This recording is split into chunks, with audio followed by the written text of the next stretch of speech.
As you may have noticed, whenever scientists get together and use their technology and their satellites to search the universe for intelligent life, all of the satellites are always facing away from the Earth.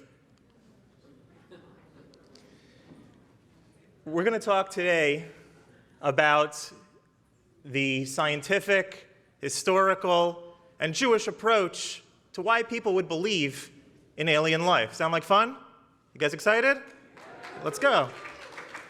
So the possibility of extraterrestrial life is no longer a belief that is exclusive for science fiction enthusiasts, to fringe thinkers in society. Talk of flying saucers and alien civilizations finds itself in mainstream media outlets, and very prominent people, historical figures, veteran astronauts, and some US presidents speak about the possibility of extraterrestrial life. Douglas MacArthur, one of the famous generals, heroes of World War II, said that in the future wars that we have are going to be interstellar wars.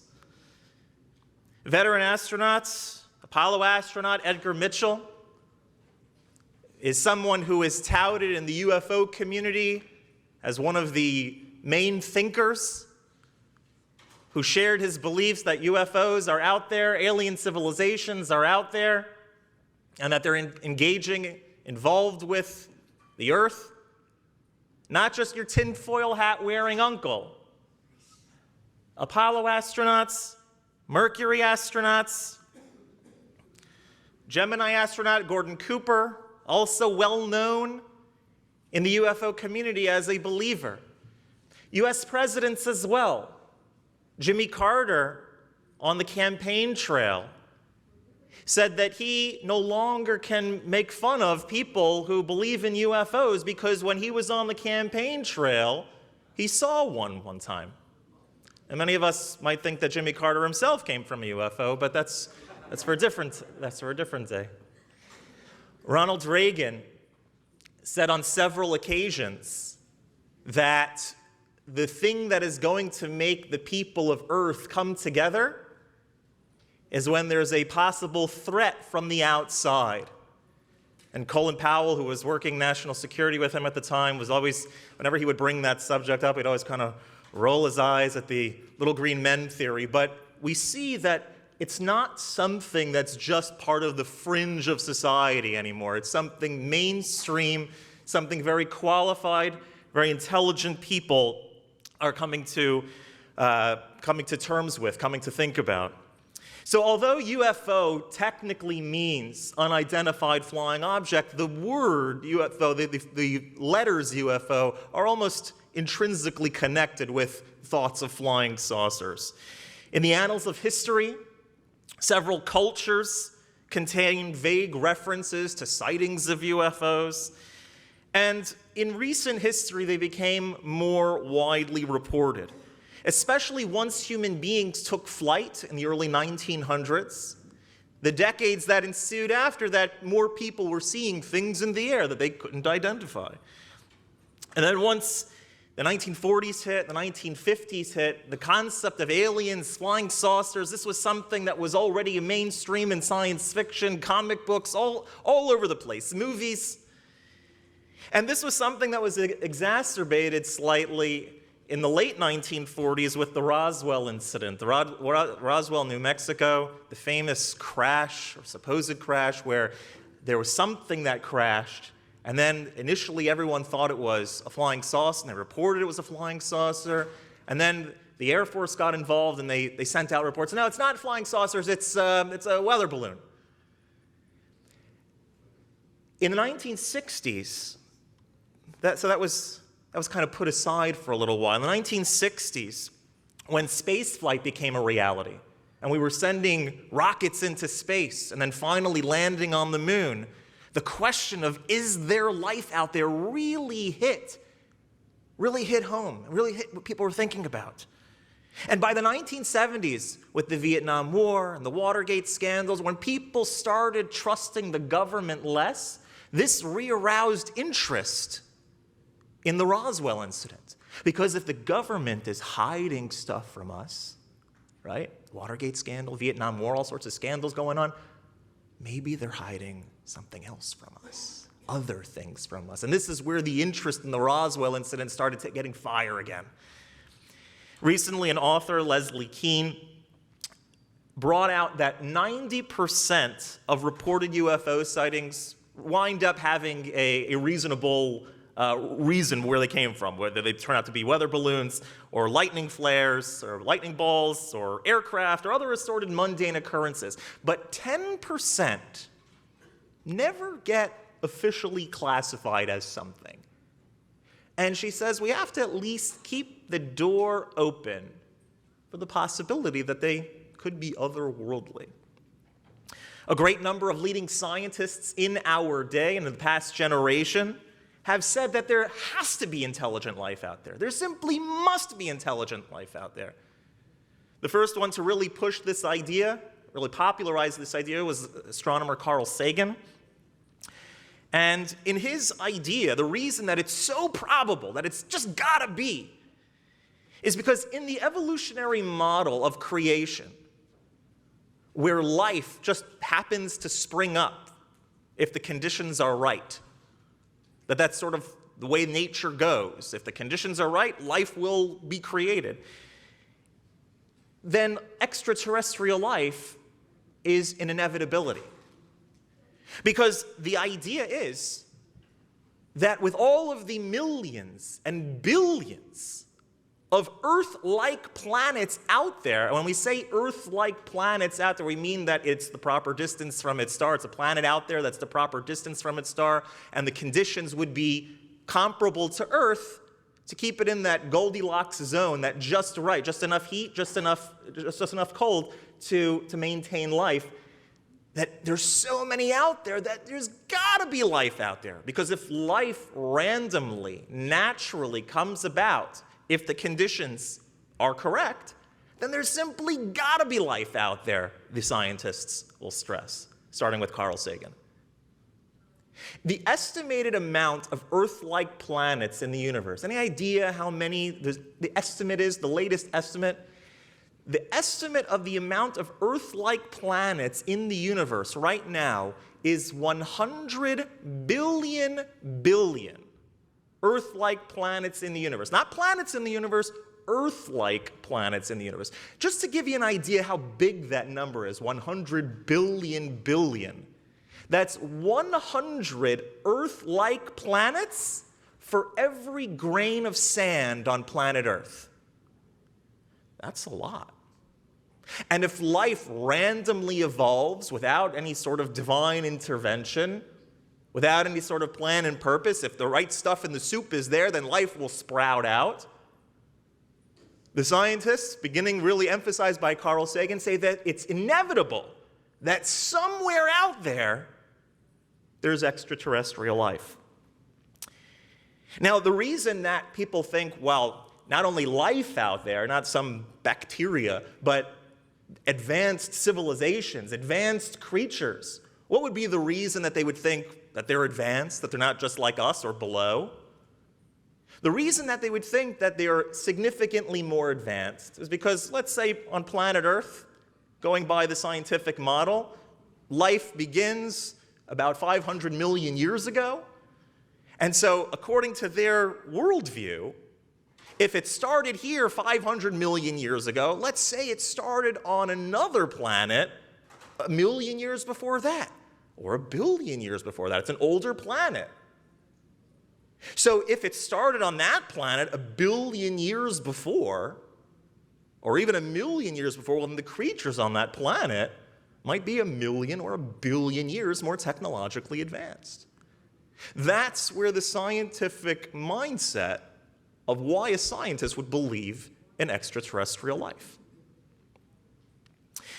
SETI, an organization that is out there which is dedicated to listening for signs and signals of contact from any sort of outside influence, said that the potential for intelligent life is there, but that nothing's been tangible at the moment. And so this led to a very interesting point called the Fermi paradox. Because if there's so many planets out there, and so many that are potentially fitting for life, right? Statistically, it's very probable. Then where is everybody? That's called the Fermi paradox, named after the physicist in the 1950s that named it, Enrico Fermi. He said, if there's so much life out there, if the universe is teeming with life, where are they? Where is everybody? And so there are really two camps in the scientific community that discuss how to answer that question. Where is everybody? So there's one camp, smaller camp, that says, where is everybody? The fact that we haven't come in contact, we haven't seen anything, haven't had any real exposure to anything, must mean that there is no life out there, certainly not intelligent life out there. Maybe that's one possibility.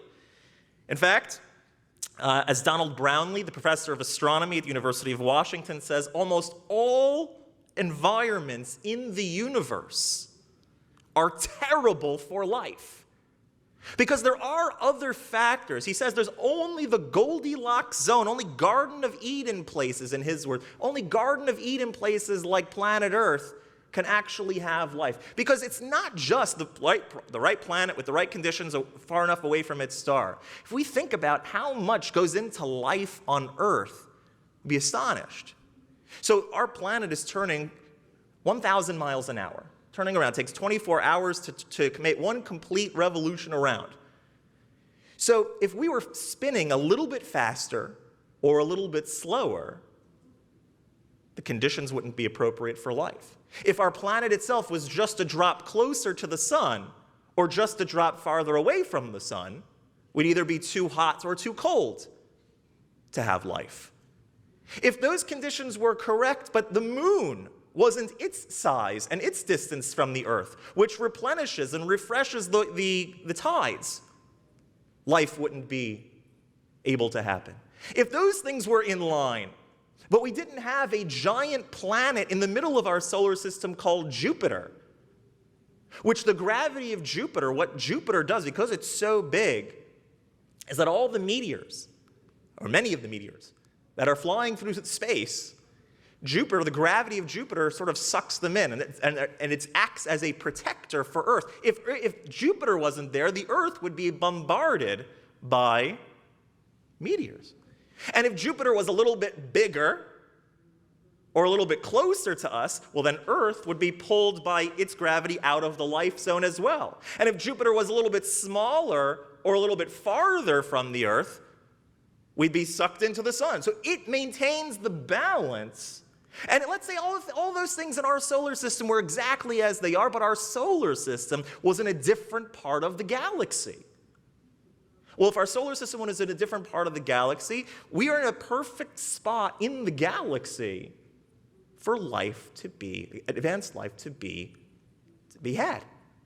And let's say, okay, everything was fine. We're in the same spot, same place in the universe, but our galaxy was in a different spot amongst other galaxies. We're in a relatively sparse, relatively rural area of the universe, if you will.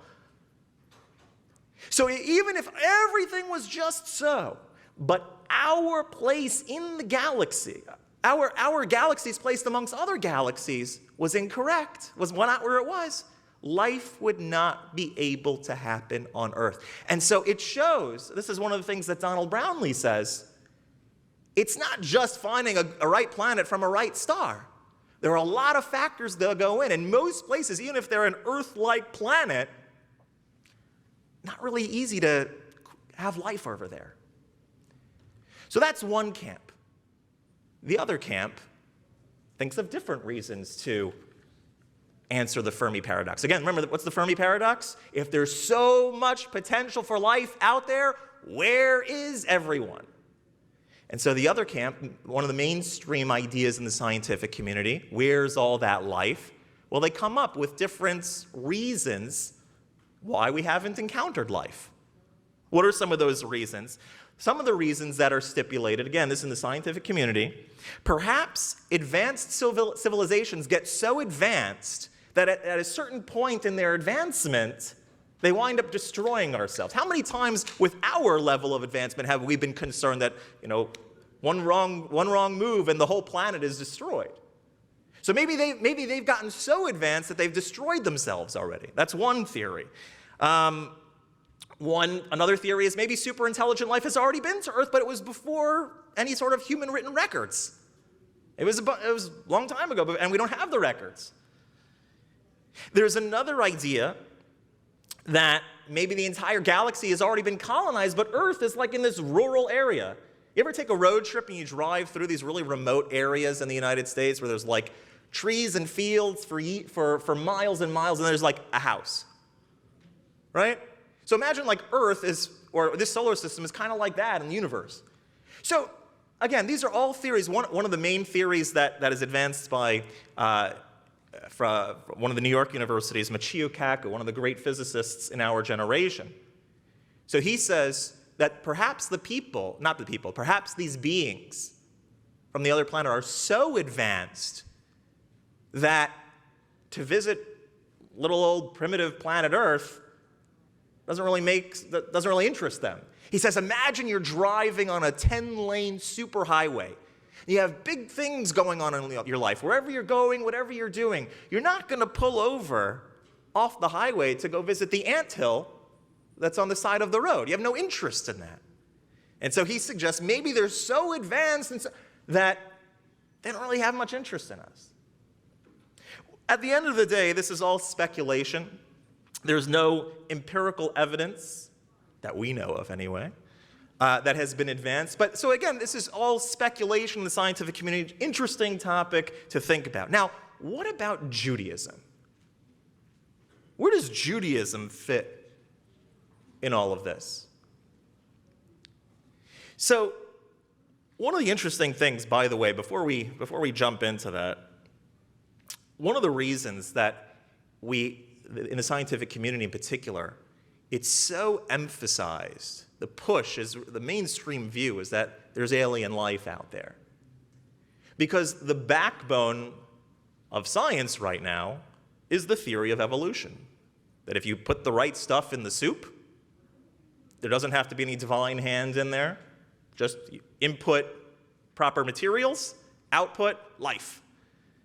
And so that is one of the reasons why it's so appealing in the scientific community to believe that there is a universe teeming with life, because it's a convenient caveat to God.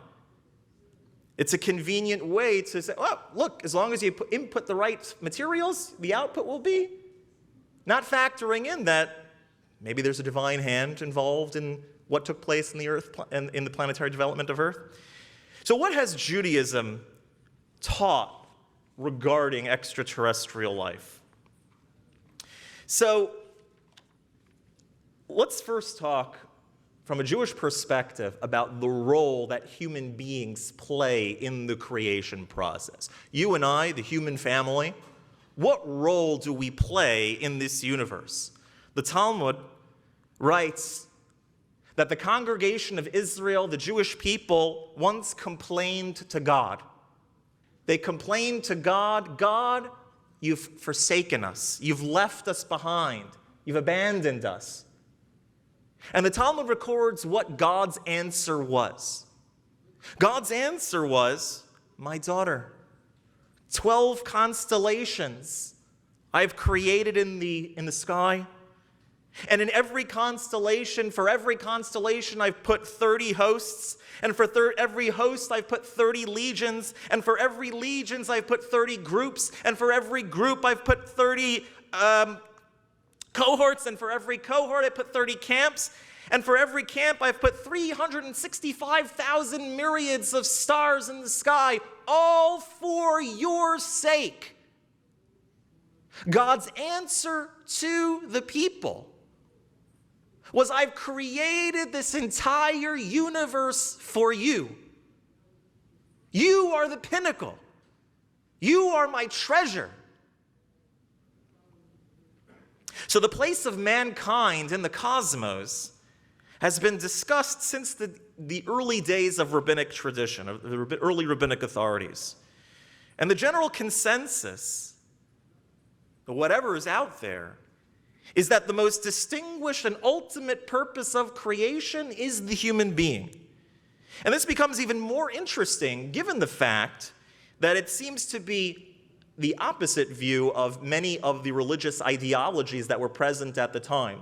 In Christianity, for example, until the Renaissance, the lowliness of man, the insignificance of man, the worthlessness of mankind was the trend. Judaism always, from the beginning, spoke about the glory of mankind being the pinnacle of creation, mankind being endowed with the divine spirit. In the Torah, the creation of mankind is done differently than any other object in creation. Every other thing in creation is described as God speaking that thing into creation. God said, "Let there be light." God says, "Let there be plant life." God says, "Let there be sun, moon, and stars."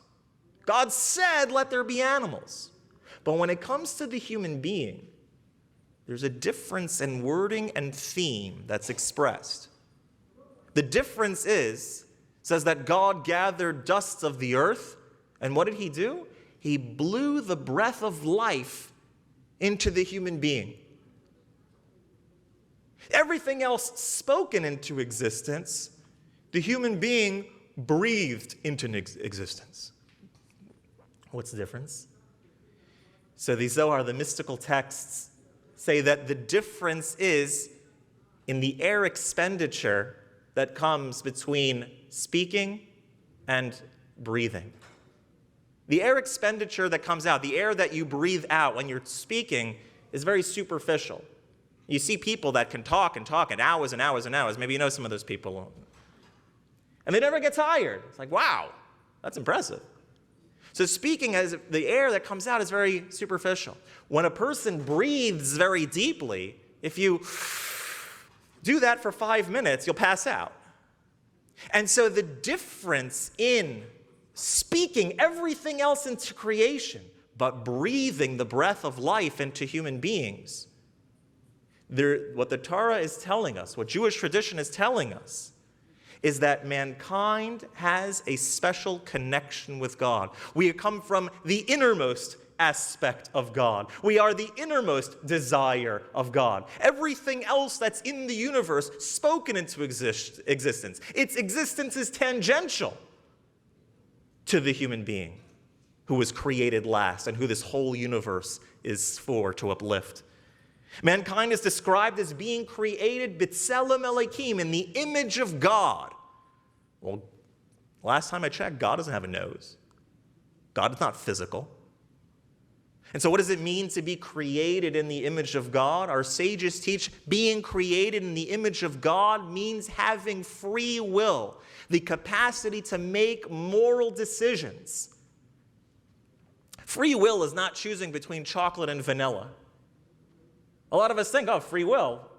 Most of us, we all have free will, but most of us don't even use our free will in regular circumstance. We just kind of run on autopilot by our nature and our nurture. When you choose chocolate over vanilla, it's not your free choice.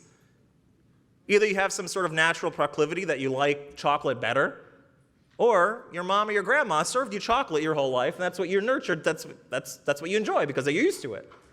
So most of the decisions that we make are not free will decisions. Free will means that even though my nature is guided in a direction, even though my nurture guides me in a certain direction, I still ultimately have the choice of how I'm going to act. I can think about my thoughts and redirect, even though we're not just input-output machines. We're not walking computers that are victims of circumstance, that are guided just by whatever robotic programming we had.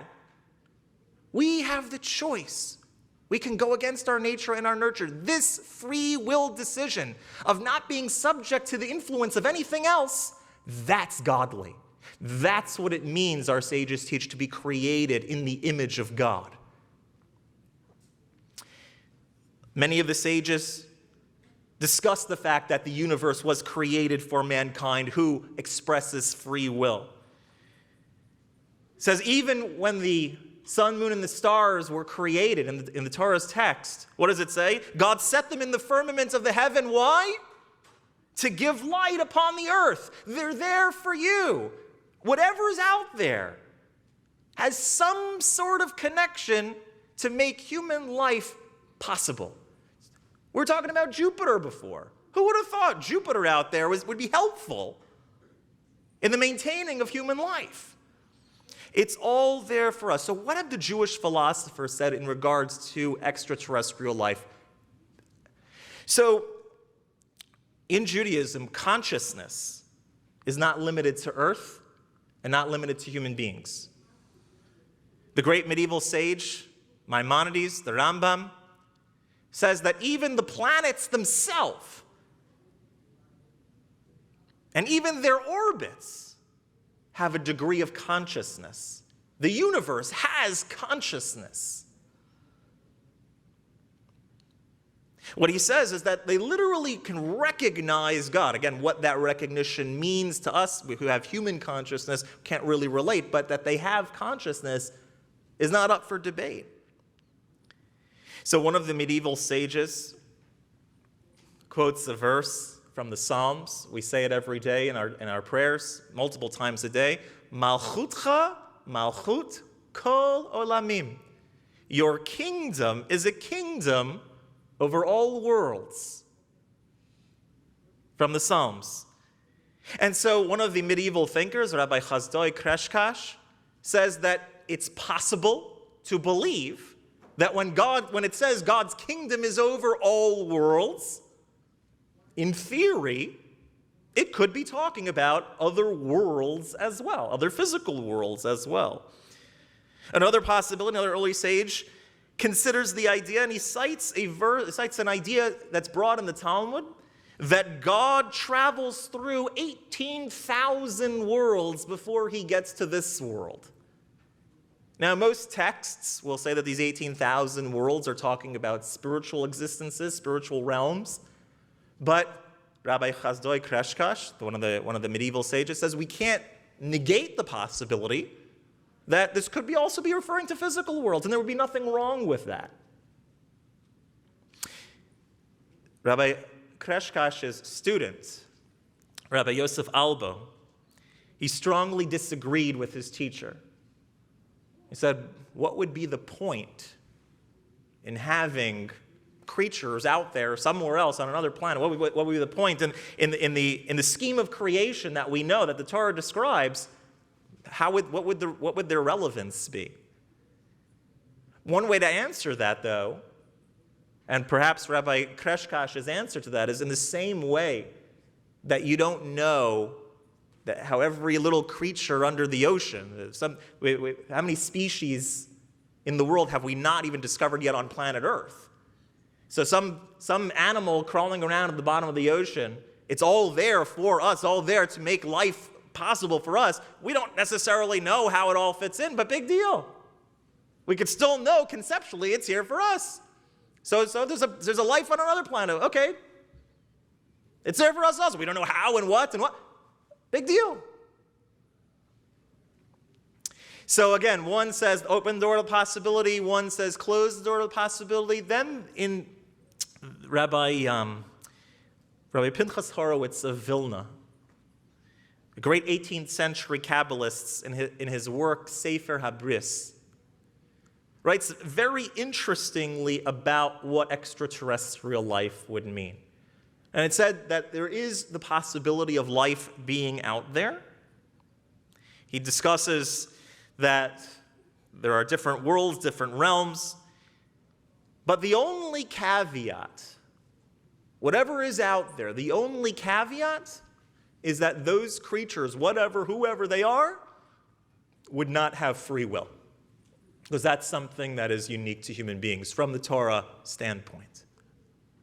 And so whatever they are, they could be remember, don't forget, in our tradition, angels don't have free will. When we say don't have free will, we're not talking that it necessarily has to be a lowly creature. The angels don't have free will. In many ways, remember, Judaism doesn't focus so much on the angels. They're in our tradition. We certainly have them. But the focus isn't there. Why? Because angels are, again, they're a mechanism. They're a means to an end. They're messengers that have a purpose. But they can't transcend their own being. They just do what they were pre-programmed to do. But the human being who can go beyond what they're programmed to do, who can go beyond their own experience, that's where our focus goes. The human role in creation, the human role in life.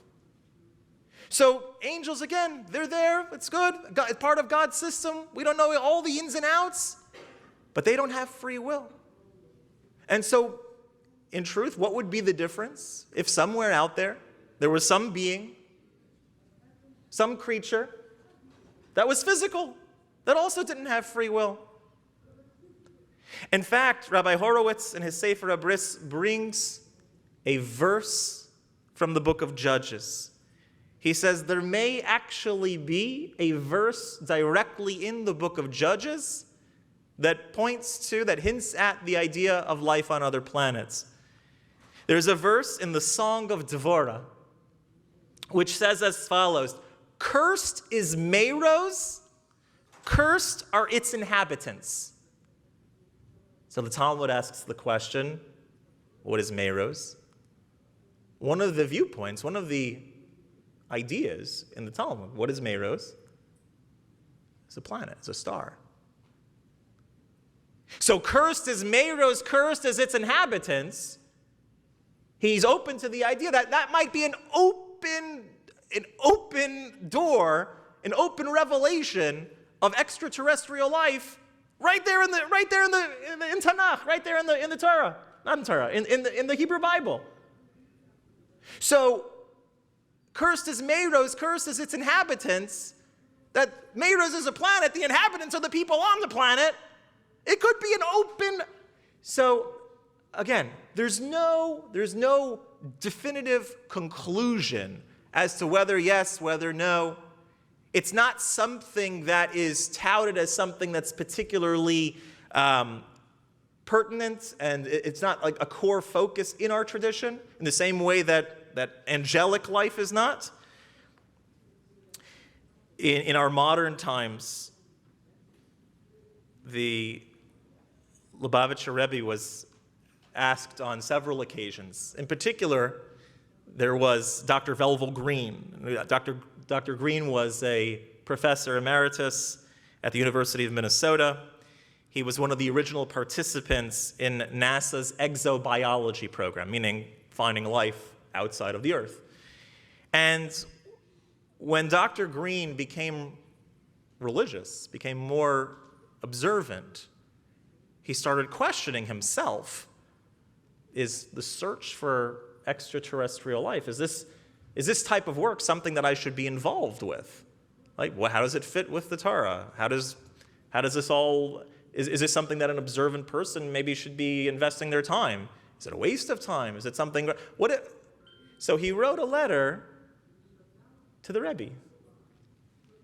And the Rebbe encouraged him to continue the search. Keep looking. And the theme behind it, the idea behind it was, why limit God? Don't say there can't be, man, go look, because everything that's going to be discovered only allows us to appreciate the glory of God even more. So continuing, encouraged him to continue to look. Before we open up the door for questions, I just want to end with a thought, perhaps how we can kind of tie it all together. So to put it succinctly, Judaism is open to the idea of extraterrestrial life. We are open to the idea that there perhaps could be life outside of the earth. The one caveat being that those beings will not have free will. That's something unique to human beings because we're created in the image of God. Something unique that the Torah says that we do. But something practical that we can get from that is that any time in your life that you feel confined, that you feel that you're a victim of circumstance, that you feel like you can't escape the life that you've led until this point, instead of just blaming it was because my mom didn't love me enough, my father didn't love me enough, I had a nasty boss, I didn't have good teachers. Certainly all of those things play an influence on our lives. Our nature and our nurture are very strong. They are programmed into us. But all of us should know and be encouraged by the fact that we are human beings, that we are created in the image of God, that each one of us has a godly core inside, and we don't have to be confined, we don't have to be shackled by our circumstances. Whatever it is that happened in our life, we can choose to be different. We can choose to end the pattern. Say, well, my parents were this way, and their parents before them were this way, and their parents before them were this way. I'm just kind of a link in that chain. You don't have to be. You have choice. You can choose to be godly. You can choose to go outside your comfort zone.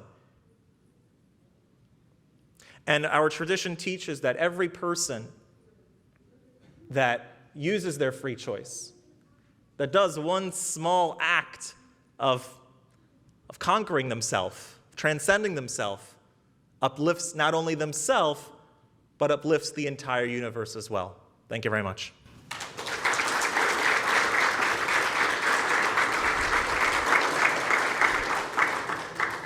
All right, so I think we have some time for a few minutes of question in the back.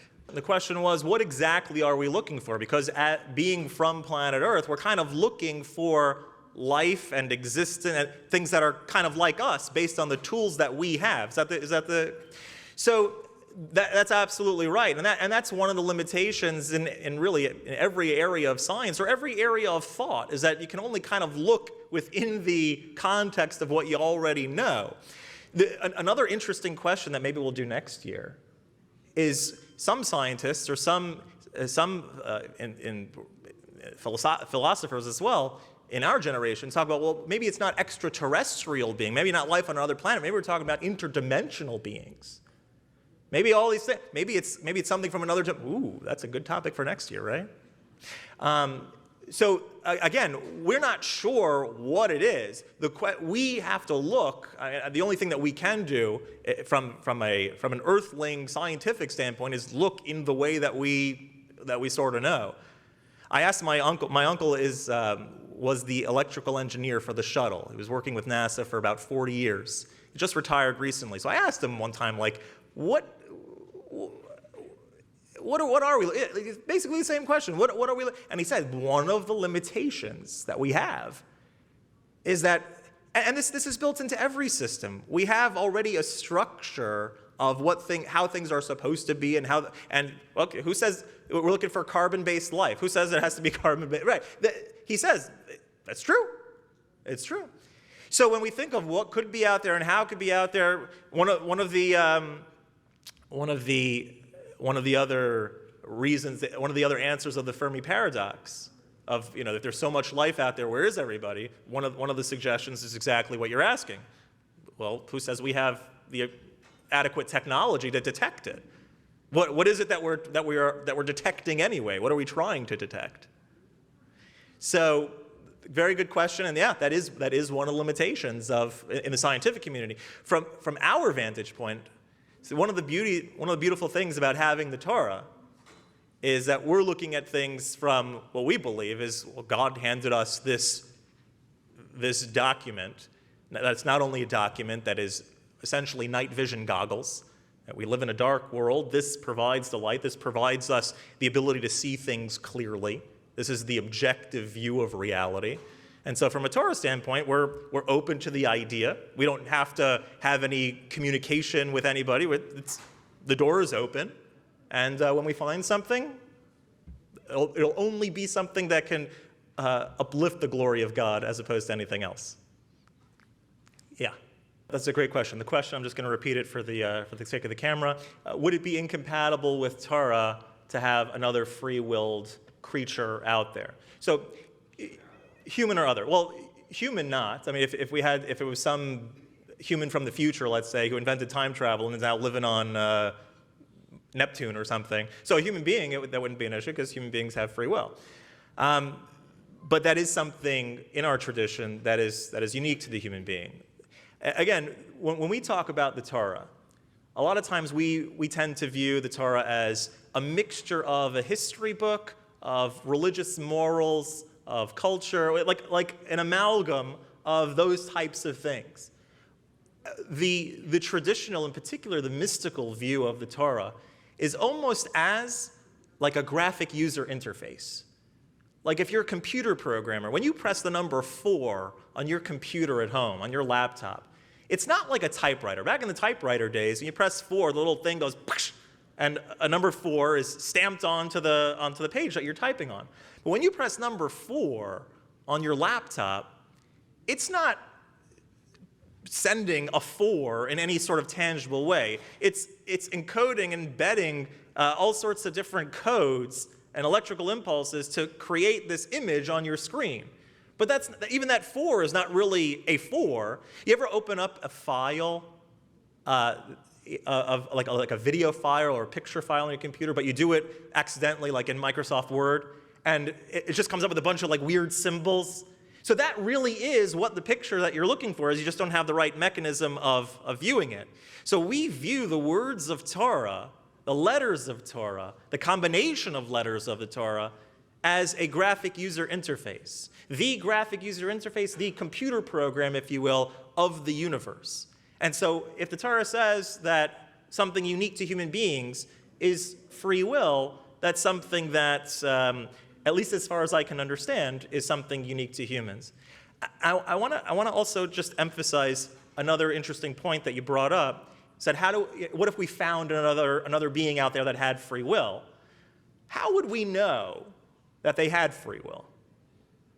Because there's a debate amongst philosophers today, secular philosophers today, of whether free will exists in human beings, and whether that's like a real thing. So it's not something that's openly apparent. Like I have a sign that says, hey, I'm a free-willed being over here. This is something that we really only know from inherited tradition, that the human being is a free-willed entity. Because again, there's plenty of philosophers that want to eradicate any sort of morality and say you're just a victim of circumstance. You are just a input-output machine.